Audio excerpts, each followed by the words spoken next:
I found that nothing in life is worthwhile unless you take risks. Nothing. Nelson Mandela said, "There is no passion to be found playing small and settling for a life that's less than the one you're capable of living."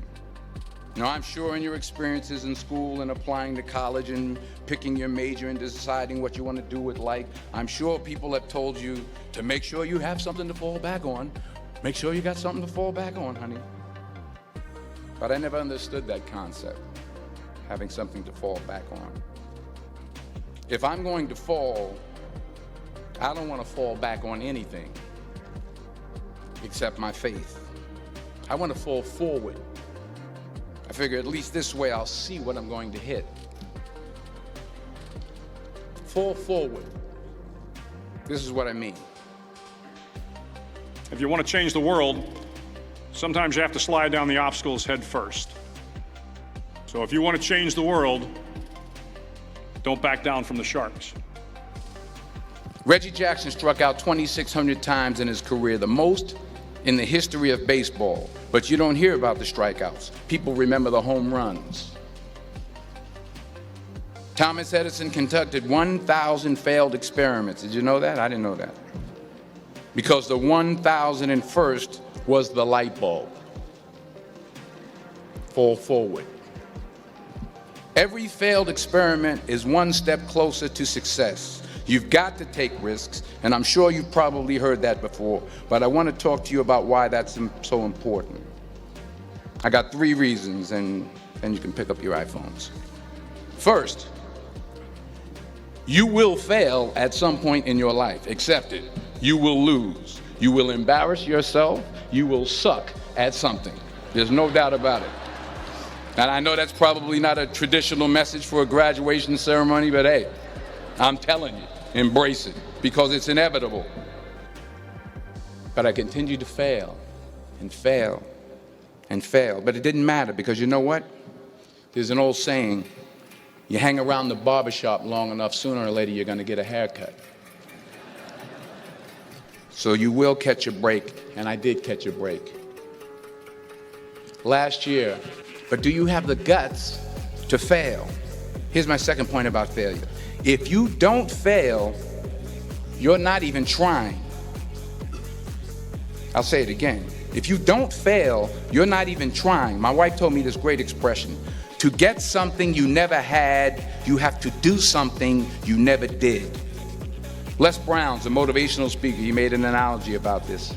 He says, imagine you're on your deathbed, and standing around your deathbed are the ghosts representing your unfulfilled potential. The ghost of the ideas you never acted on, the ghost of the talents you didn't use. And they're standing around your bed, angry, disappointed, and upset. They say, we came to you because you could have brought us to life, they say. And now we have to go to the grave together. So I ask you today, how many ghosts are going to be around your bed when your time comes? You've invested a lot in your education, and people have invested in you. And let me tell you, the world needs your talents. Man, does it ever. And Africa is just the tip of the iceberg. The Middle East needs your help. Japan needs your help. Alabama needs your help. Tennessee needs your help. Louisiana needs your help. Philadelphia needs your help. The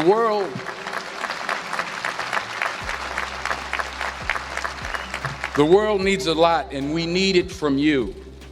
We really do. We need it from you young people. I mean, I'm not speaking for the rest of us up here, but I know I'm getting a little grayer. We need it from you, the young people, because remember this. So you got to get out there.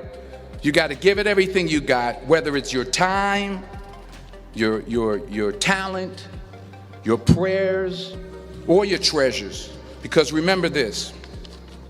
You will never see a U-Haul behind a hearse.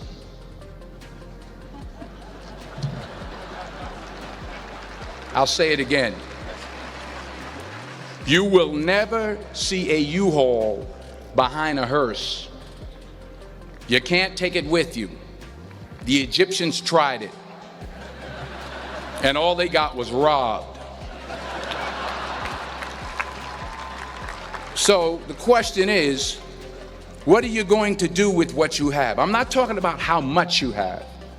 Some of you are business majors, some of you are theologians, nurses, sociologists, some of you have money, some of you have patience, some of you have kindness, some of you have love, some of you have the gift of long suffering, whatever it is, whatever your gift is. What are you going to do with what you have? All right, now here's my last point about failure. Sometimes it's the best way to figure out where you're going. Your life will never be a straight path. I began at Fordham University as a pre-med student. I took a course called cardiac morphogenesis. I still can't say it. Cardiac morphogenesis. I couldn't read it, I couldn't say it, I sure couldn't pass it. So then I decided to go into pre-law, then journalism. And with no academic focus, my grades took off in their own direction. Yeah, down. I was a 1.8 GPA one semester, and the university very politely suggested that it might be better to take some time off.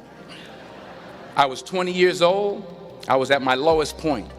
And then one day, and I remember the exact day, March 27th, 1975, I was helping my mother in her beauty shop. My mother owned a beauty shop up in Mount Vernon.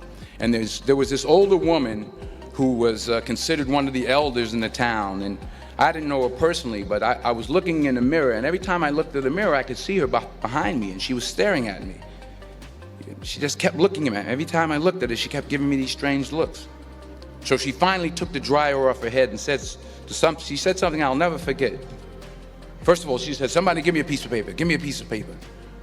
She said, "Young boy, I have a prophecy, a spiritual prophecy."